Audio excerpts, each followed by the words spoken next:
Magandang buhay. All right. Good afternoon. Good evening. And good morning sa iba.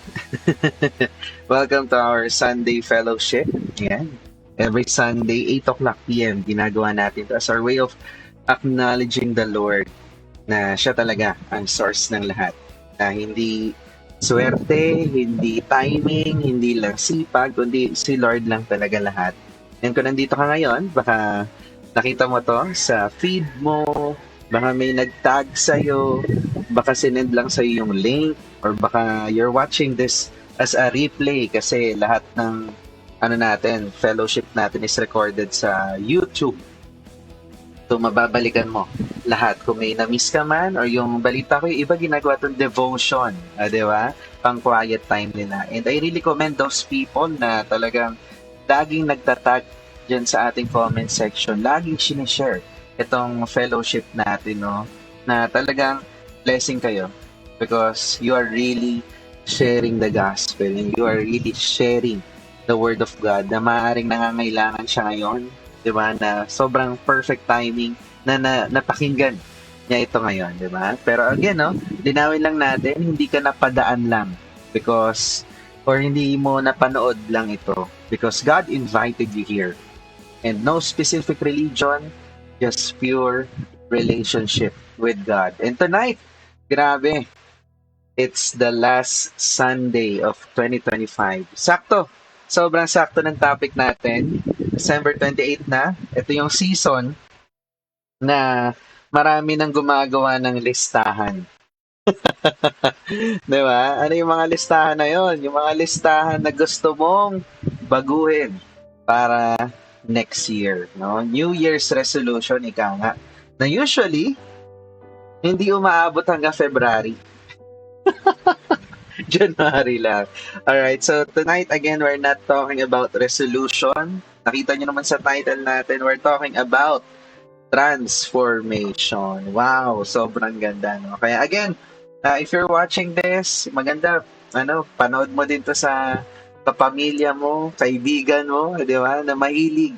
Itag mo dyan yung mga mahilig gumawa ng New Year resolution, di ba? And before we dive deeper, muna tayo, Grateful Genesis, di ba? Our grateful beginning because we do not do this because perfect ang taon, di ba? But because kahit magulo, faith chooses gratitude. Na instead na nagre-reklamo, instead lagi mo nakikita yung mali, mas nakikita mo yung mga breakthroughs o yung mga bagay na ipinagpapasalamat mo. So ako, sobrang thankful lang for this week because God has really been faithful. No? So first, I would like to thank God for life. Di ba? Grabe yung buhay na ibinigay niya sa atin at umabot na naman tayo. Ngayon, di ba? Imagine mo, ang daming tao hindi na umabot ng December. Ang daming tao hindi na abutin ang 2026 but yet we're still here. Praise God. No? I thank God for family. I thank God for the challenges. Alam niyo that pinagpapasalamat niyo din yan. Yung mga sitwasyon. Kasi may gustong ituro sa'yo. No? Sabi nga kanina sa ang ganda nung preaching kanina. It's about, nasa na yun? Ayan. Covenant New Beginning. No? Meron akong tumatak sa akin dito. Saan na yun? Ayun. Ganda nito. Sabi, nasa na yun? Nawala tuloy ako. Ayan. Why God allows challenges or situations for us is to remember God. So, kaya mo siya pinagdaanan or kaya siya nangyari sa'yo? Kasi kanina, ang tanong, di ba? Sino dito ngayong Pasko, di ba? Baka may bago kang gadget, baka na-promote ka, baka nakarating ka ng ibang bansa, di ba? What are those things? Or baka naman may mga tao dito na wala ng work, di ba? May mga tao dito na walang bagong gadget, di ba? May mga tao dito na, alam mo yun, so those are things to be thankful for pa din. Kasi again, God allows, pinayagan yun, pinahintulutan ni Lord mangyari sa'yo. Kasi, most of the time, nakakalimutan natin si God. So, kaya niya ginawa yon at kaya niya pinayagan yun para maalala natin si Lord. Di ba? Para mag-pray ka ulit, para lumapit ka ulit sa Kanya. And ano wisdom, wag na natin siya kalimutan kasi, di ba? Ayun, so sobrang thankful ako for that part. And ito maliit na bagay, pero I would like to thank God because nag-pre-order kami ng cake. Kasi for the longest time ng Christmas, we always do last minute shopping. No, last minute handa, last minute mga ganito. And madalas yan. Saan? Sa mga cake, sa mga donut. Yan. Yung mga bagay na ipinipila mo a day before.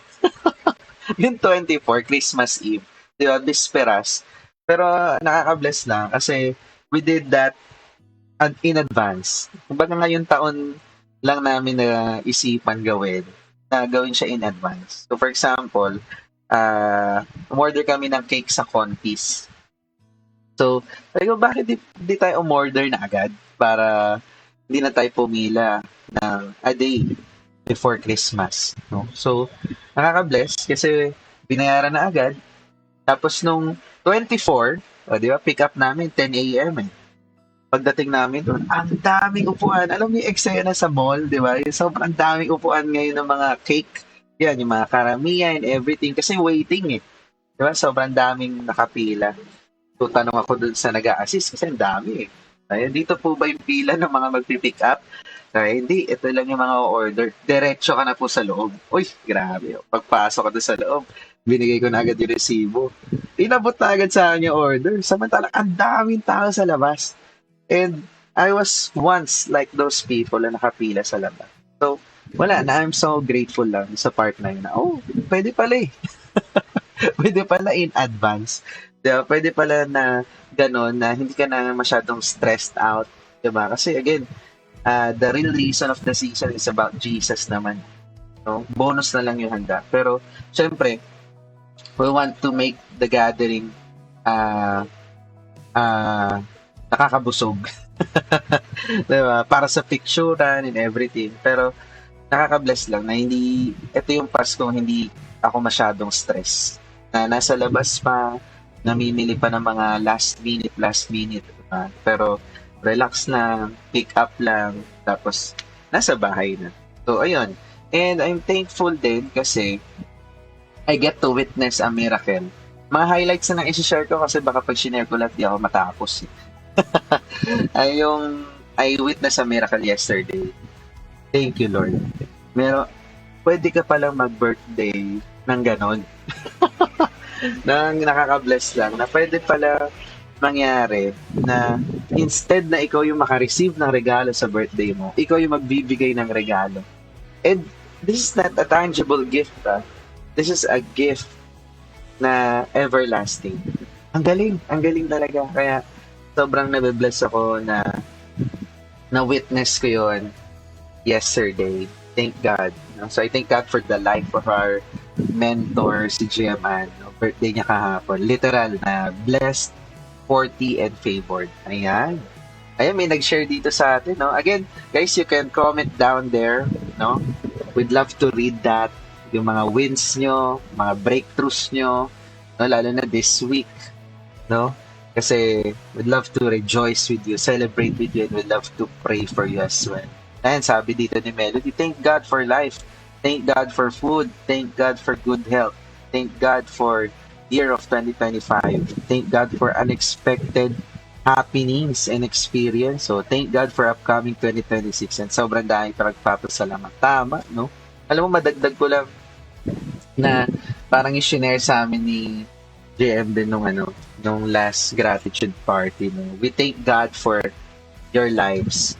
Diba? Sa lahat ng mga nanonood at sumusubaybay sa ating every Sunday fellowship. No? Thank God for your lives kasi talagang sabi ko nga as long as merong isa na nanonood dito, no, talagang itutuloy-tuloy natin to. Kasi ang daming tao out there longing and want to hear the word of God, no? Kasi kumbaga sa pagkain, binusog ka, pero kailangan din ng pagkain ng soul mo. So this is your spiritual food. So bukod sa church mo, 'di ba? Meron ka pang spiritual food dito. Ayan. So, 'yun, praise God. So anyway, thank you Lord sa mga nagsi-share diyan. Babasahin ulit natin 'yan later. And now I want to welcome our pastor, our mentor, our spiritual father na talagang walang mintis, no? Na kahit sobrang busy, kahit punong-puno na sa ministry, at talaga naman ang dami na rin na-handle. At kahit malayo siya, talaga hindi niya pinalalagpas ng every Sunday natin. No? So let's welcome Pastor Ralph Dulman as he leads us in God's Word tonight. Hello, Pastor Ralph. Magandang buhay po sa lahat. Merry Christmas and a Happy New Year. We will be delivering the last sermon for 2025, and I'm excited to share to you the gospel found in Matthew chapter 2 verse 13 to 23, and it's about God instructing Joseph in how to take care of Mary and Jesus so that they will be protected from the threat of Herod. So let's start first in prayer as we continue on. Let's pray. Father in heaven, thank you so much for who you are in our lives. As we look back for this year 2025, we can say you are faithful, you are powerful, you are our God, and you are our King of kings and Lord of lords. Indeed, we are secure in you as we remain in you and in your word. Continue, God, to speak to us tonight, and let your Holy Spirit breathe life to us so that the name of Jesus will be made more famous, oh God, as we declare your gospel, the good news to all people. Be with us, Lord, in Jesus' name, amen. So let's talk about, for this last sermon in 2025, for 2025, we will talk about transformation over resolution. Diba? Most of us, we make New Year's resolution. This is what I'll do. I'll change this thing. I'll remove this habit. Magiging healthy na, mag-exercise na. So those are just actually surface or superficial resolution and changes outward, no? But what's more important is transformation. And let's talk more of transformation because hindi naman po natin agad maintindihan ito dahil malaking bagay po ang transformation. And sabi pa nga ng isang quotation, no? Your life does not get better by chance, but it gets better by change. So, wag po tayo umasa sa chance o sa swerte. Sabi nga ni Lawrence, malas po yun pag umasa sa swerte. Again, your life does not get better by chance, it gets better by change. So, saan manggagaling ang change? Paano mangyayari ang change? Let's talk about the life of Joseph. Matthew chapter 2 verse 13 and papuntang 23. Now when they had departed, behold, an angel of the Lord appeared to Joseph in a dream and said, Rise and take the child and his mother and flee to Egypt and remain there until I tell you, for Herod is about to search for the child to destroy him. So after umalis yung mga magi and wise men, which my sermon last few weeks ago, hindi sila bumalik kay Herod, hindi sila nag-report kay Herod, dumaan sila sa bagong route or ruta. So umalis sila, ang Panginoon nangusap ulit kay Joseph sa dream. Sabi niya, rise, dalhin mo ang bata, ang nanay, doon sa Egypt kasi papatay ni Herod ang bata. Sa 14, and he rose, si Joseph, no? Sumunod agad. Makikita nyo, ang story, talagang after ng instruction, pagkagising niya, sumusunod talaga si Joseph, no? And he rose and took the child and his mother by night and departed to Egypt and remained there until the death of Herod. Tandaan nyo, he remained there until the death of Herod. So, nag-take time sila sa Egypt. This was to fulfill what the Lord had spoken by the prophet, out of Egypt I called my son. So sa gawa nito ni Joseph, sa pag-follow ni Joseph sa instruction ni God to go to Egypt and remain in Egypt, na-fulfill ang prophecy that out of Egypt I called my son. So later, tatawagin sila ng Panginoon. Sa verse 16, basahin pa natin. Then Herod, when he saw that he had been tricked by the wise men, became furious. Sobrang galit niya. And he sent and killed all the male children in Bethlehem and in all the region who were 2 years old or under, according to the time that he had ascertained from the wise men. Then was fulfilled was what was spoken by the prophet Jeremiah. A voice was heard in Ramah, weeping and loud lamentation, Rachel weeping for her children. She refused to be comforted because they are no more. At ang ginawa naman ni Herod na pagpapatay sa lahat ng mga 2 years old pababa sa region na yon, no, starting in Jerusalem, no, hanggang sa mga regions, sa region na yon, pinapatay niya. Maraming namatay na bata, innocent babies.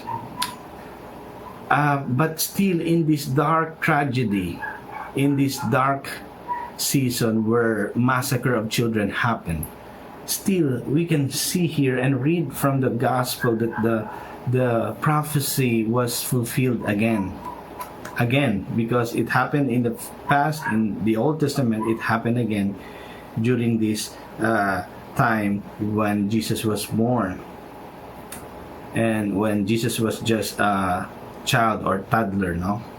So, ano nangyari sa verse 19? But when Herod died, later namatay din si Herod, behold, an angel of the Lord appeared in a dream to Joseph in Egypt. Nagpakita na naman si Lord.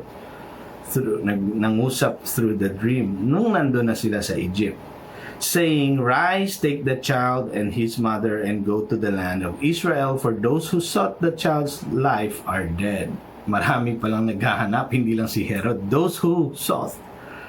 And tandaan yung word na rise. Paulit-ulit si Lord sa command or sa word na rise, bangon.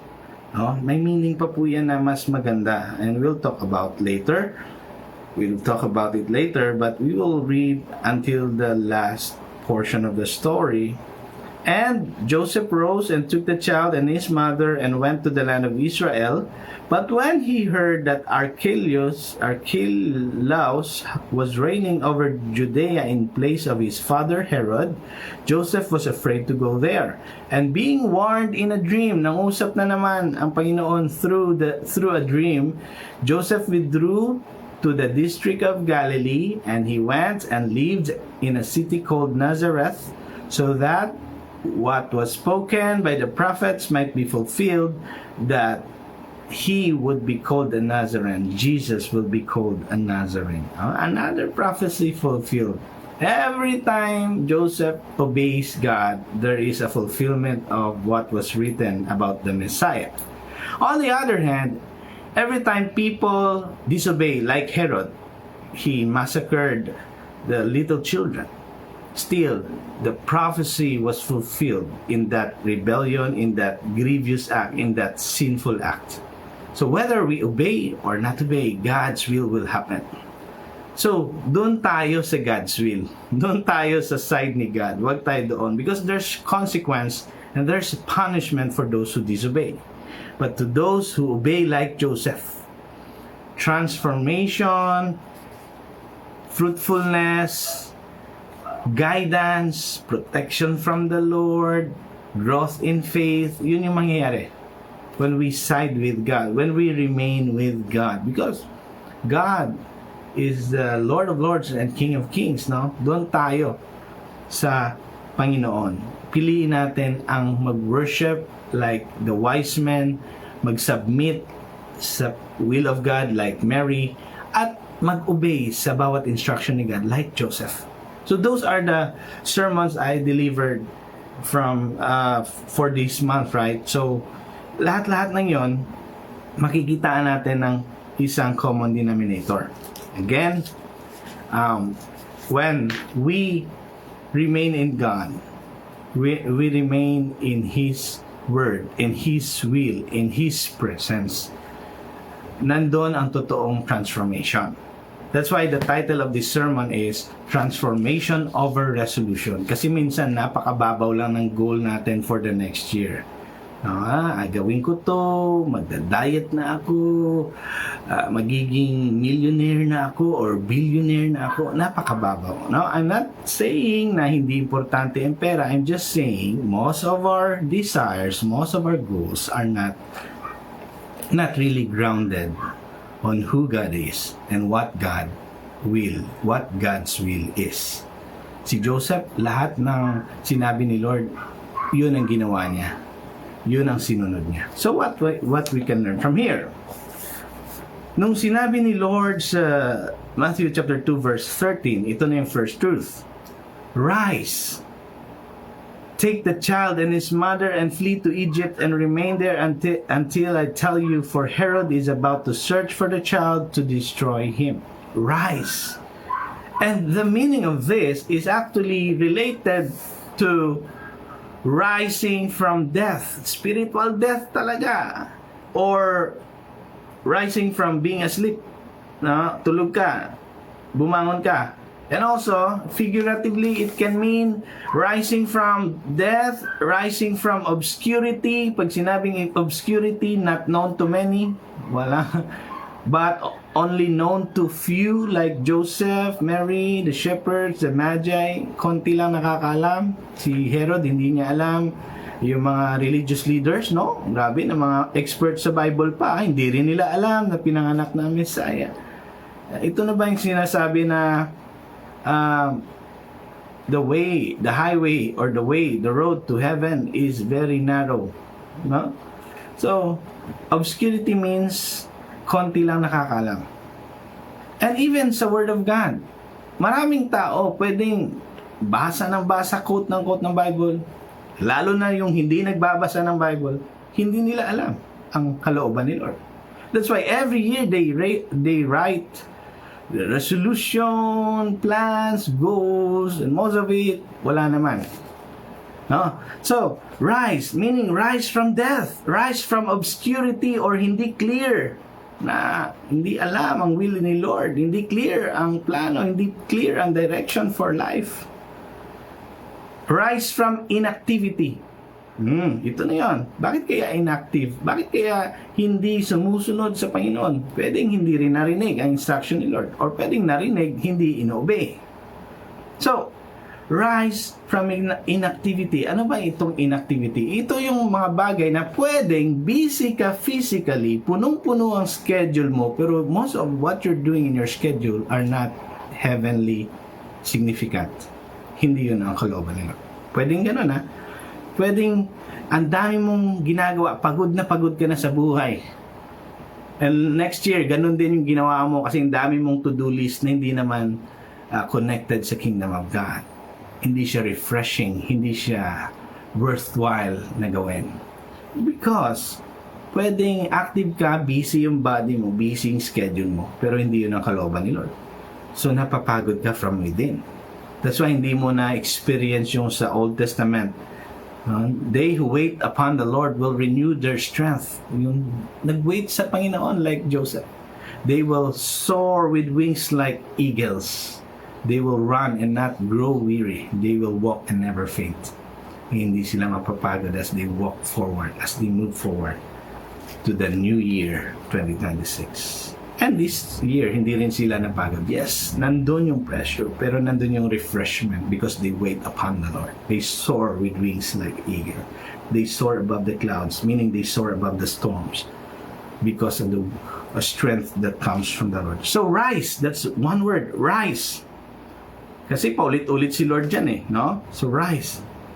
And connected din ito sa story nung nandun sila si Jesus with the disciples, may bagyo sa boat, ginising nila si Lord. Yun, connected yung rise na yun. Ginising nila si Lord.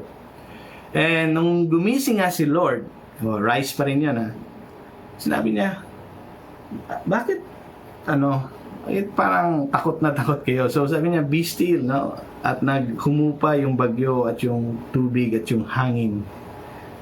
And sabi niya, bakit wala kayong, bakit ang liit ng faith niyo? So, ang rise is rising even from unbelief. Pwede rin yan. So, rise from death, rise from obscurity, rise from inactivity, and hopefully maging active tayo, hindi sa mga bagay na temporary, but from actively engage in the kingdom movement of God. And that is to share the gospel, to make disciples, all for the glory of God. And nung sinabi na naman ni Lord, remain there until the death of Herod, sa verse Matthew chapter 2 verse 15, manatili ka dyan, remain. So kanina, number 1, rise. Number 2, remain in God. Rise, number 1. Number 2, remain in God. Like Joseph, he remained in God. He followed every instruction from God. And nung sinabi ni God, rise, bumangon din siya kinabukasan. Sinabi ni God, remain in Egypt, nanatili siya sa Egypt. Sinabi ni God, mag-detour ka kasi nandyan yung anak ni Herod, siya naman ang hari. Nag-detour siya, papunta siya doon sa region of Galilee, sa Nazareth. Pag sinabi pala ni Lord, stop tayo. Pag sinabi ni Lord, return tayo. Pag sinabi ni Lord, rise up na tayo. No, wag na tayo manatili sa past trauma, sa past experiences, even sa past na success. Hindi ka dapat nananatili doon. No? Nakaraan na yon.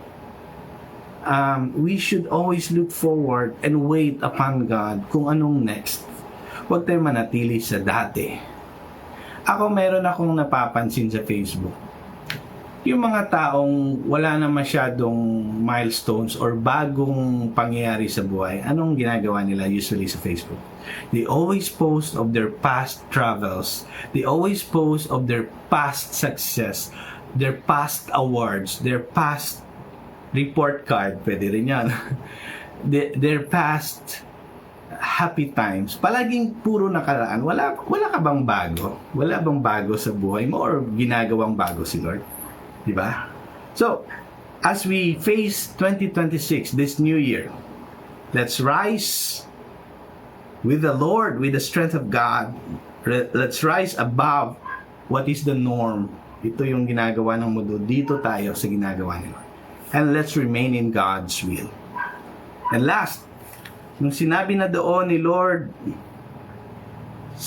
nung binasa natin sa Matthew chapter 2 verse 22, but when Joseph heard that Archelaus was reigning over Judea in place of his father Herod, he was afraid to go there, and being warned in a dream, he withdrew to the district of Galilee. So nagkaroon ng detour. Instead na bumalik siya doon sa kung saan siya nanggaling, no? 'Di ba? From Jerusalem punta ng Egypt, nagstay doon probably 2 years din, bumalik dito.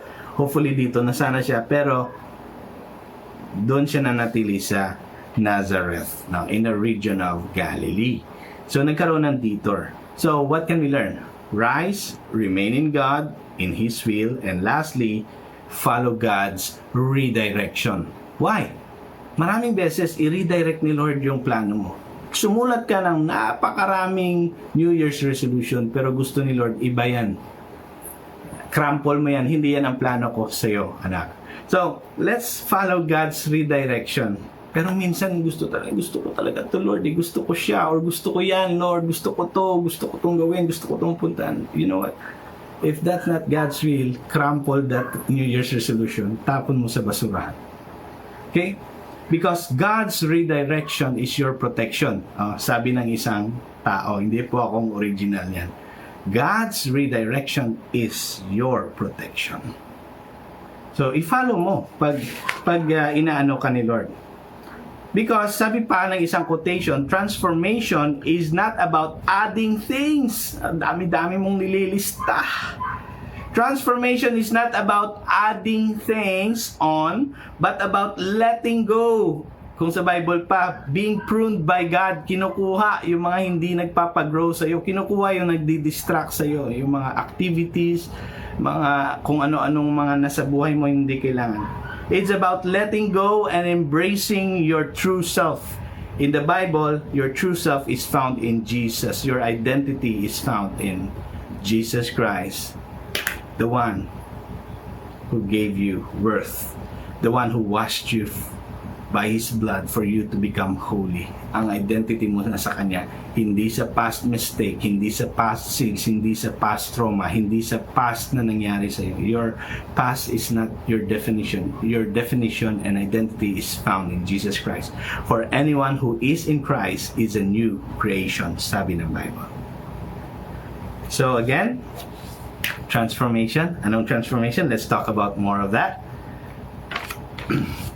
Merong sinasabi sa science or sa medicine, neuroplasticity is the brain's ability to change. Alam niyo yung mga nerves or yung mga ugat dyan sa brain natin. Minsan pag na-trauma, biglang liliko yan. So hindi na to tutubo dito. Liliko na siya. Pero kailangan matransform po yan ng Panginoon. So para mabalik na naman sa tamang direksyon ang mga nerves natin. So neuroplasticity po yun. Kunwari, tamad ka, ganito yung nerves mo, tumutubo. Pero meron kang bagong ability na or hobby na ano, so magko-connect daw yun. Then yun na yung magiging habit mo. So yun daw ang neuroplasticity, the brain's ability to change and adapt in response to experience. Kung hindi maganda or maganda ang experience, nagre-response yung mga brain nerves mo doon. No? Kung na-trauma siya, liliko siya. Tapos mamaya-maya may bagong growth or habit na maganda, magko-connect na naman siya. Tapos, yun pala yun. It adapts in response to experience. It's a powerful tool for personal growth, sabi ng mga experts, and transformation. So, neuroplasticity is the brain's ability to change and adapt. Wait, sa Bible, Romans 12:1-2, sinabi, therefore, sabi ni Paul, I urge you, brothers and sisters, in view of God's mercy, to offer your bodies as living sacrifice. I-offer natin ang ating katawan, ang ating body, ang ating mind, ang ating heart, ang ating strength, ang ating abilidad, holy and pleasing to God. This is your true and proper worship. Ang pinakatotoong proper worship pala, hindi lang pagpunta sa church, kundi i-offer mo talaga ang buhay mo. Pwede naman kasi nasa church ka palagi, hindi naman naka-offer yung life mo, ikaw pa rin yung hari or bida sa life mo, di ba? So, this is your true and proper worship. Do not conform to the pattern of this world, but be transformed by the renewing of your mind. Then, you will be able to test and approve what God's will is, His good, pleasing, and perfect will. See? Be transformed by the renewing of your mind. Matransform dapat tayo from the mind. And ito na yon. Ang neuroplasticity, nag-support lang sa katotohanan. Neuroplasticity, later lang to na-discover, na-explain ng science, pero matagal na pala. Be transformed by the renewing of your mind. And only God can renew your mind. That's why we remain in Him. We remain in His Word, like Joseph. So, again, change and transformation is a divine work of God. That's why we remain in God. Remain in Him. Huwag na tayo sa pattern ng mundo. Dito na tayo sa Panginoon. And as we face 2026, again, uulitin ko yung quotation, life does not get better by chance. It gets better by change.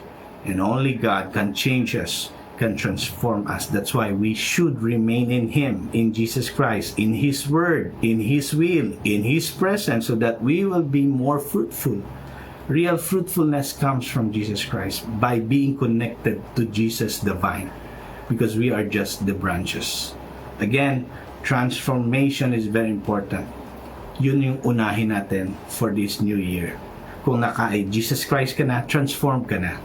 Pero patuloy kang itatransform, i-renew, i-purify every day. Dapat manatili tayo. And as we remain in Jesus, hindi yan madali.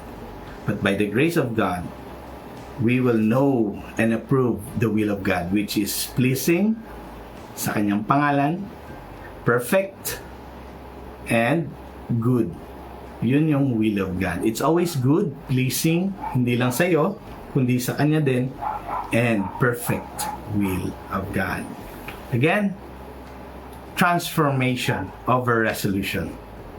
Kapatid, rise in the Lord.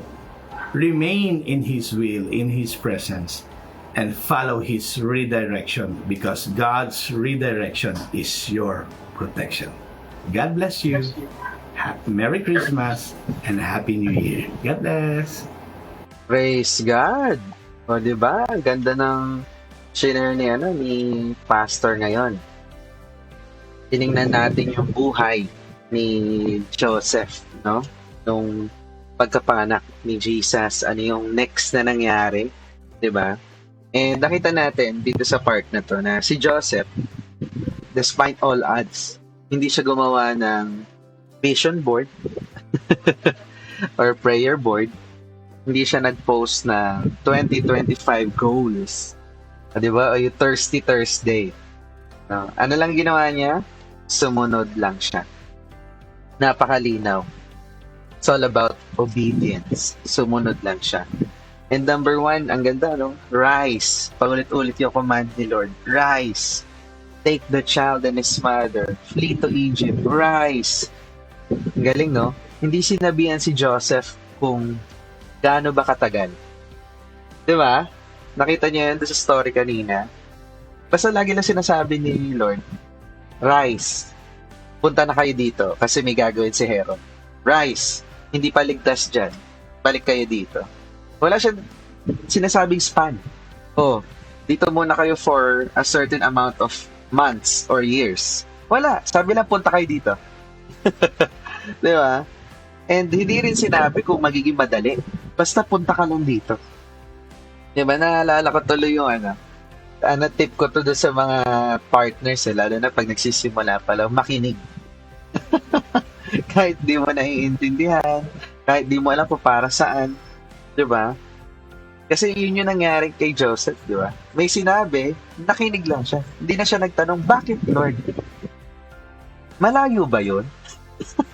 Lord, baka malubak ka. Lord, kailangan ko ba magbaon ng damit? Lord, gaano katagal yung journey? Di ba?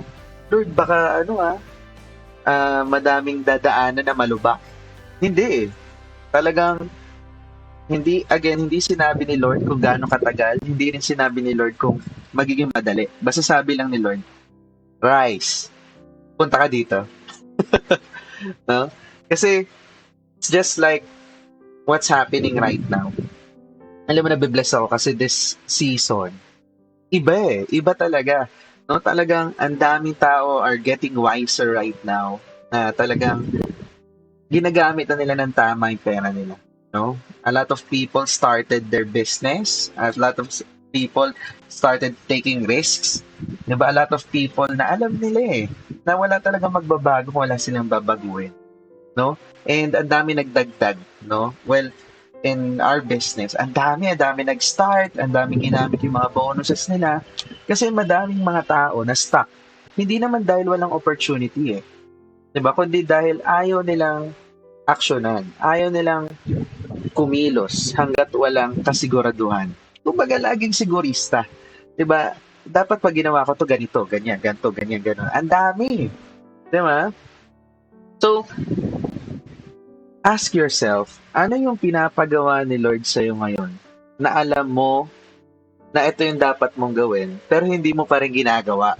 Uy, grabe yun. Ulitin ko. Ano yung pinapagawa ni Lord sa'yo na alam mo na, pero hindi mo pa rin ginagawa? Remember, delayed obedience is still disobedience. No? So, ikaw na makakasagot niyan, no? Sa quiet time mo yan. Pag nilay-nilayan mo. Number 2, remain in God. Ganda. Remain in God. Diba? Sabi nga, rise. Diba? Punta ka dito and remain there. Yun yung yun yung nangyari. Diba? Yun yung command ni Lord. Rise. Punta ka dito and remain there until the death of Herod. Hindi lang go.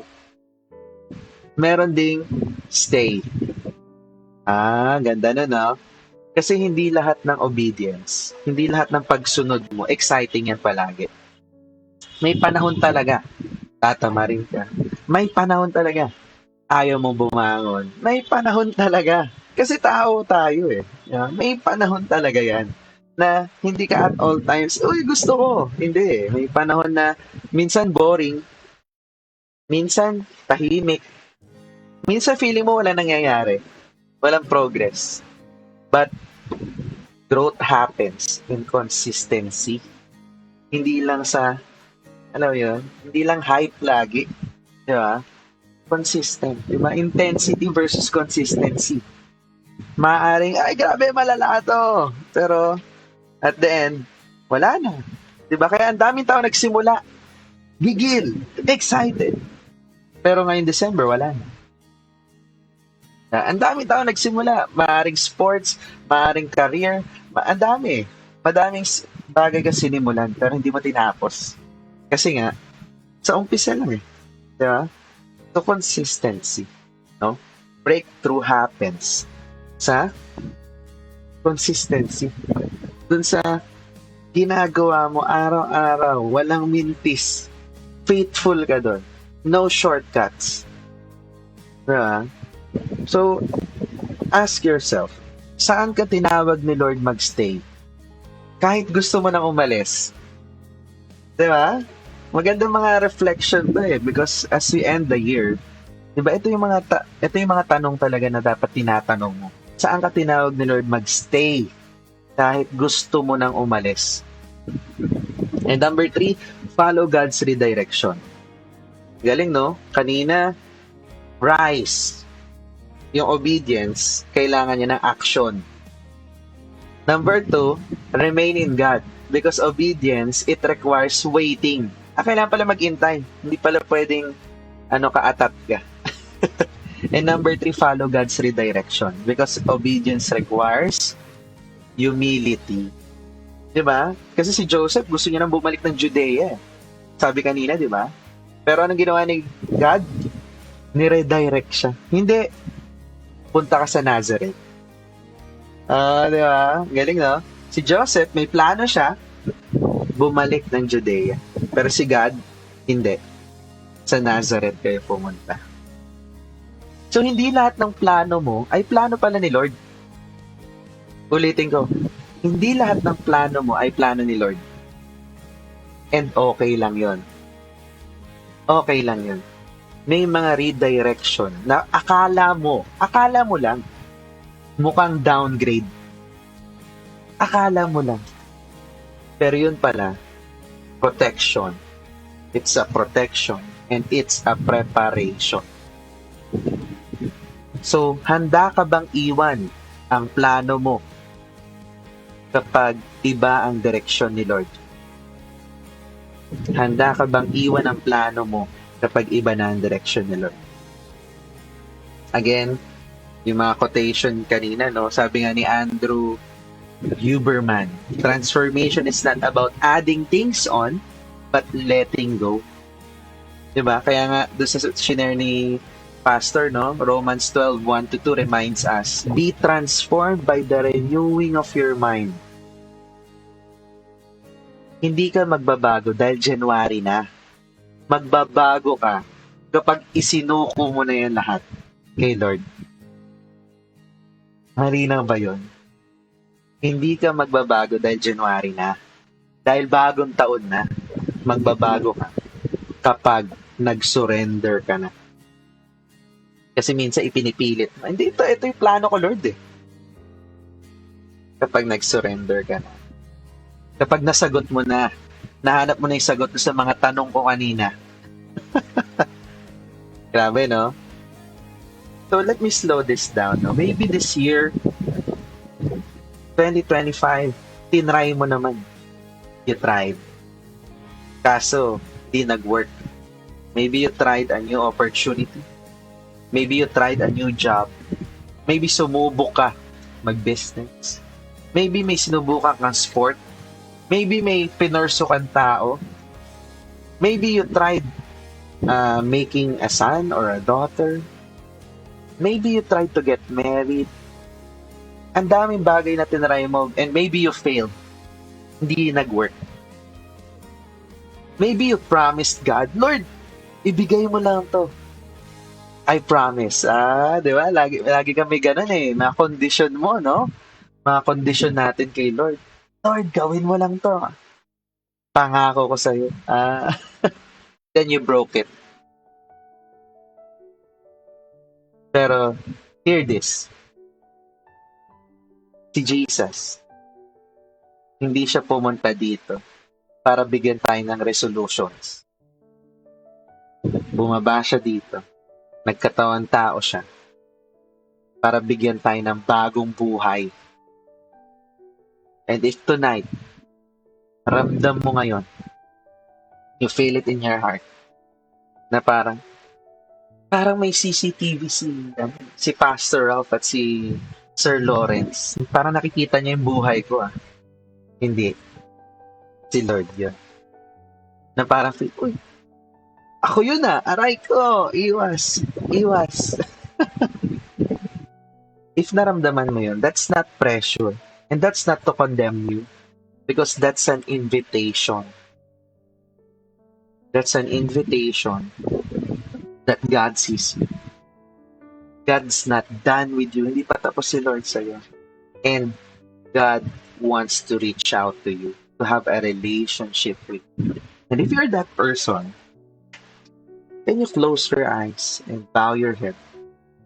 Don't mind the person sitting behind you or next to you. Huwag maisipin yung katabi mo. Ikaw lang. Ikaw na nanonood sa screen ngayon. I'm talking to you. If you're that person and pagod na pagod ka na sa taon-taon mong resolutions, nasabi mo babaguhin mo na to, hindi naman nangyayari. Ang dami mong plano hindi nasusunod. And this time gusto mo isuko mo na kay Lord lahat ng plano mo. By His will, siya na ang masunod instead na ikaw. Siya na ang maging highlight ng buhay mo. Siya na ang mag-control at isuko mo na sa Kanya yung control. If you're that person, kindly raise your hand. Kung nasan ka man ngayon, and pray this with me. Repeat after me. And if you're that person, I challenge you. Can you comment down there, Jesus? Para lang alam ko na may mga taong gusto mag-accept and really want that relationship with them. Comment mo lang dyan, Jesus. And repeat after me.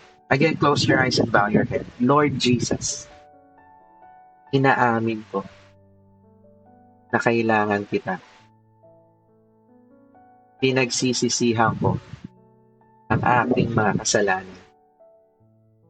Salamat for what you did on the cross. Salamat for your forgiveness. And I believe on the third day, you rose again.